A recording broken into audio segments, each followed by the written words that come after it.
Hey everybody, it's Josh with Talk About Trek, and it's Tuesday, and you know what that means? It's Warp Tuesday. We're back to talk about all the things Trek related that I feel like talking about on this very, very special Tuesday. Today, not a lot going on in the world of Star Trek news. I mean, as you guys know, we're kind of in a little bit of the lull as we kind of sit and we wait for the next show to come out, the next bit of news to drop. Of course, the next show to come out is going to be Strange New World Season 3, which is coming out sometime this year. You know, spring, summer, maybe, we're thinking. Um, I'm excited for that. That's going to be great. Seasons 1 and 2 were really fun. I'm looking forward to rewatching those in these upcoming months here to kind of, prep myself to get ready for Season 3 again. So that's going to be exciting. But until then, we don't have much Trek related to talk about, right? So what we're going to do is we're going to come up with a few things to talk about here. So first off, what we're going to do is pull up our window here.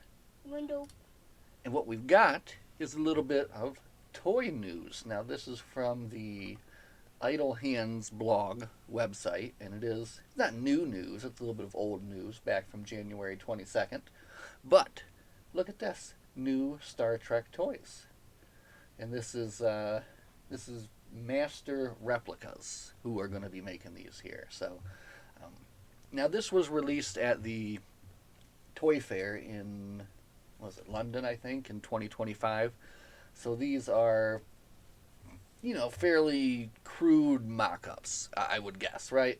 So as you're looking there, you can see we've got the Bradward Boimler, and then we've got some Picard Season 3. And when you get a closer look, the sculpts and the stuff, they don't look too bad on the face. But then, I guess you can kind of tell that they were mock-ups. And the boxes are, really rough looking as well, too. But you can see they're doing a Picard Season 3, and they're going to be doing a Lower Decks. And if you look in closely, you can kind of see all the different characters that are going to be showing up in these as well. I find it hard to believe, honestly, but here it is in the flesh, or in the in the cardboard, I suppose. If you look at the back of the Lower Decks box, you can see Mariner, Tendi, Rutherford, Captain Freeman, Commander Ransom, Shax, Dr. Tana, and Badgie. In addition to, of course, Boimler. So that's a 9-figure set that they're talking about there. And then with the Picard one, Picard, Dr. Crusher, Data, Geordi, Worf, I'm going to say that's Counselor Troy, Jack Crusher, and someone else I can't quite make out. It probably says here in the print too if we just read it. And 7 of 9. 7 of 9. Speaking of 7 of 9, perfect time to introduce you to 7 of 9, who's resting here upon my lap at this very moment. Sorry, I'm making her mad. Look. Oh my gosh, there she is. Here. Show yourself off for the camera. There you go. Okay, now I'll put her back down. Anyway, that's 7 of 9. Her sister, Creamsicle, is elsewhere currently, but she has found the coziest spot to sit is here in my lap lately, and I'm not going to complain, because a purring kitten, it's just nice, It's a nice feeling. Can't go wrong with that. So anyway, I got distracted. Cat distraction. Back to the Trek news. So, 2 new toy lines coming out sometime, and if you want the in-depth news, you can go to this site here. Like I said, that's the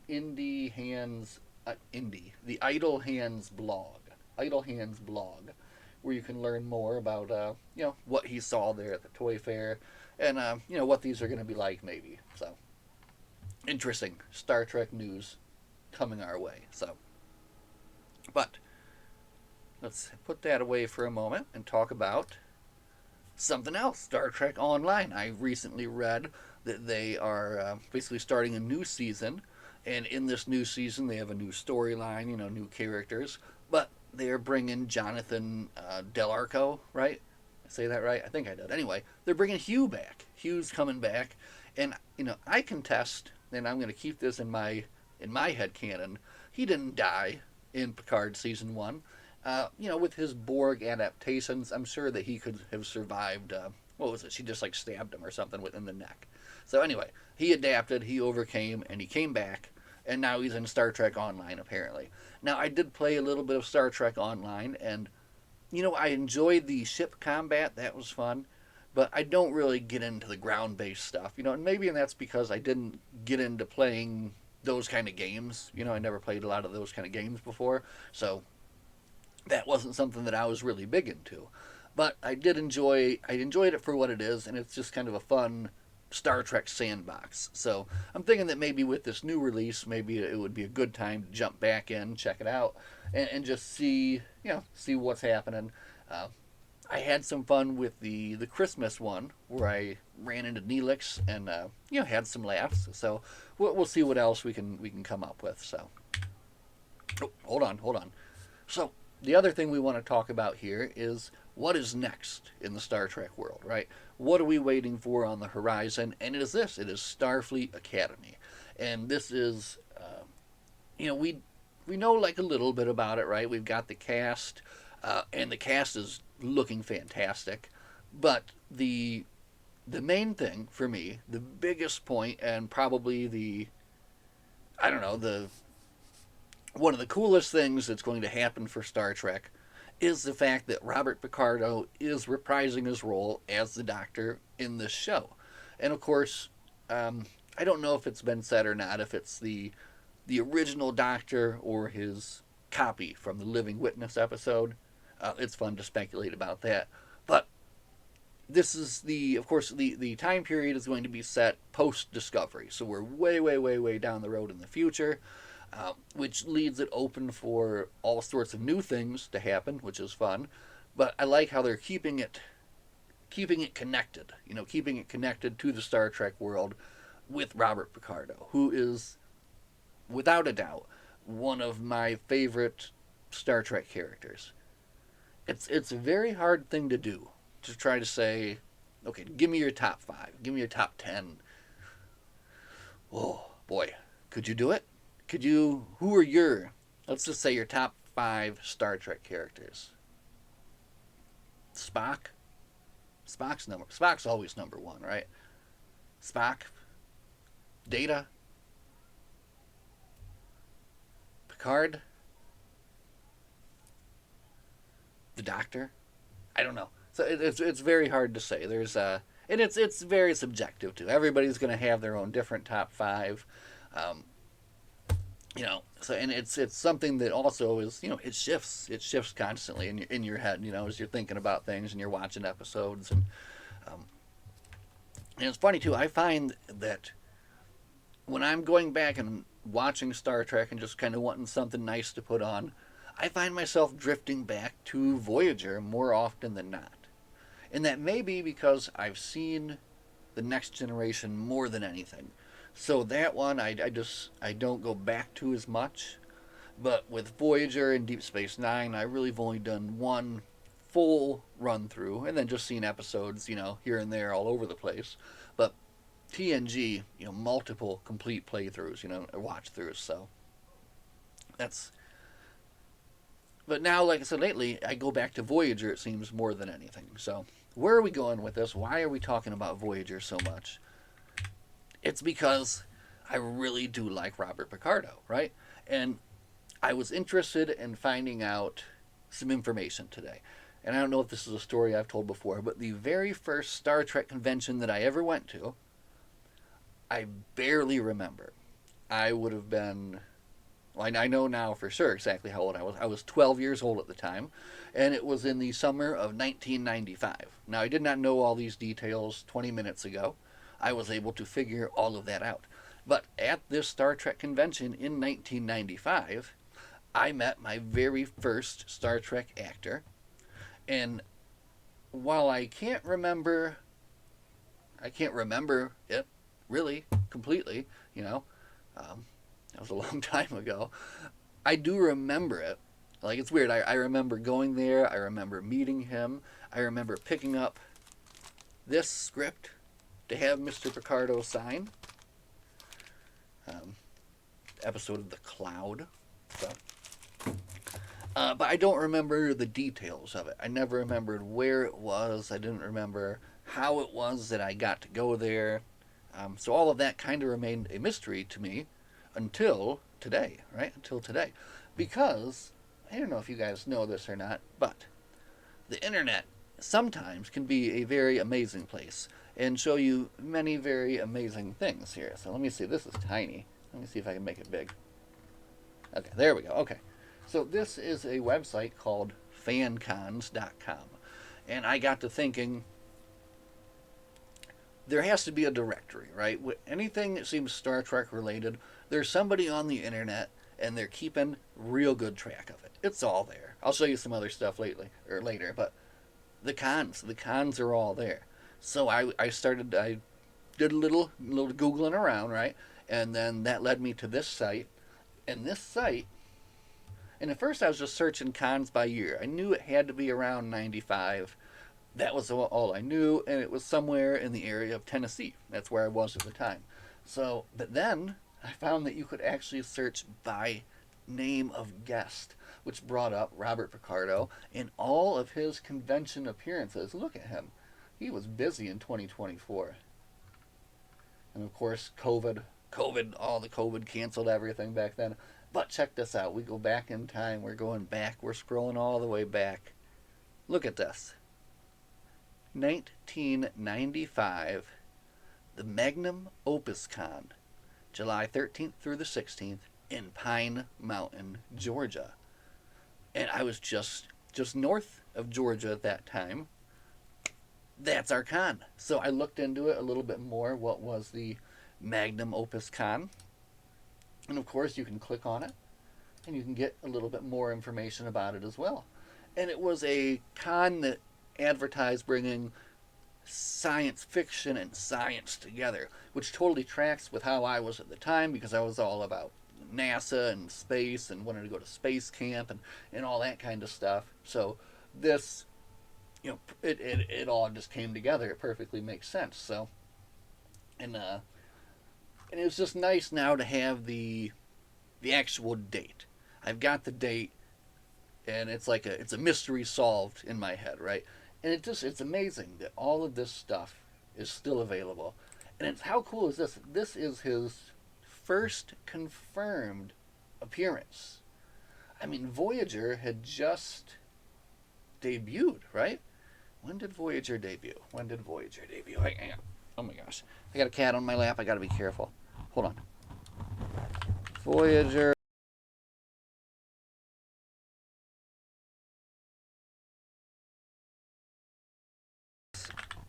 date. No, not the space ship, the TV show. Okay, hold on, we're getting there. January 6th, brand new show, right? Brand new show. How cool is that? Wow, okay. So man, like probably the first season had just like ended or whatever maybe, right? And then he's on tour promoting the show for season 2. So anyway, this website is awesome. What a freaking wealth of knowledge that is out there. But anyway, we'll talk about that some more later. Let's go away, you. Okay. Now let's look at our script. As I said here, this is a relic, one of my original pieces, that I've kept for all these years and kept safe. But here, my Star Trek Voyager script, signed by Mr. Robert Picardo, when I met him back in Pine Mountain, Georgia, back in the day. But how cool is it? I don't know exactly how this... I don't know. I don't know where this script came from, if it was something that was actually from the show, or if it was just something that somebody printed out to sell at a con. But very cool here. Janeway enters from her ready room. You wanted to see me, Mr. Chakotay? I think we may have a plan, although speculative. Ensign Kim, getting out of bed is speculative. Just now, I'm going to have to watch The Cloud and compare it to the script. This is a first draft written August 23rd, 1994. I wonder if that's like a real thing or not. Anyway, so how's everybody else's Warp Tuesday been going? Mine's been going just fine. Oh no, what did I do? Oh no! Oh, I stopped the thing. This is going to be an edited video. So anyway, we cut off somewhere in the middle and then we came back. But anyway, here we go. The Voyager script there. One of the original relics of the collection here. So, all right, now finally, what else did we want to talk about here? We had one more topic I thought we had to discuss. Oh, yes. I wanted to talk about the Star Trek comics, right?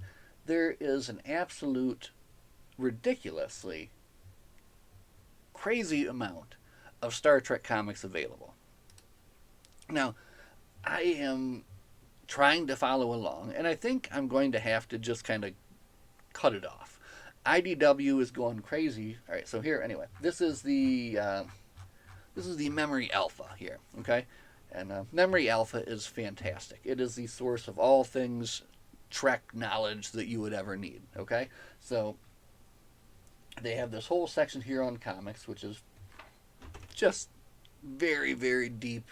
But as you can see, starting back in 1967 with Gold Key, moving on to DC, Malibu, Marvel, Wildstorm, there's a manga even, and now IDW, who's had the license from 2007.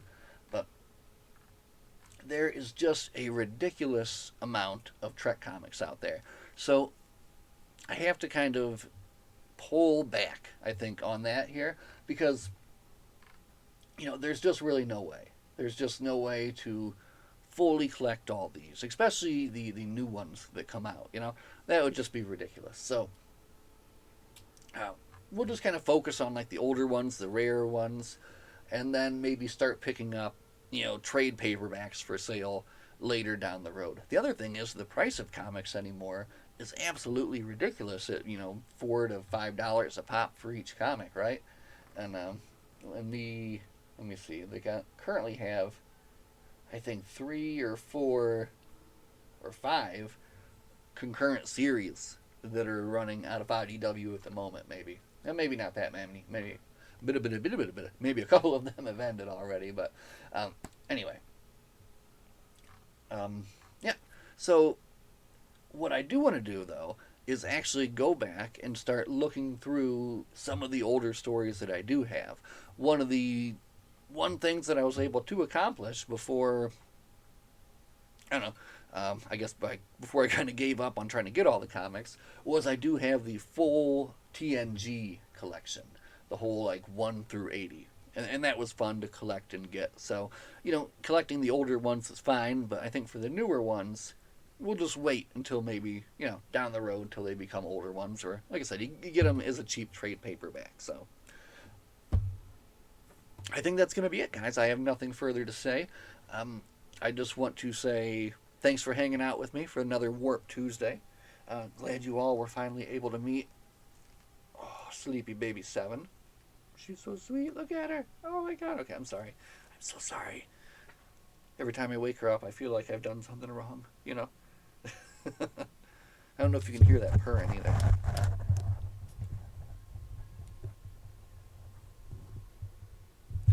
No. Anyway, sweet kitten purring action going on. As always, my friends, thanks for hanging out. Another Warp Tuesday in the books.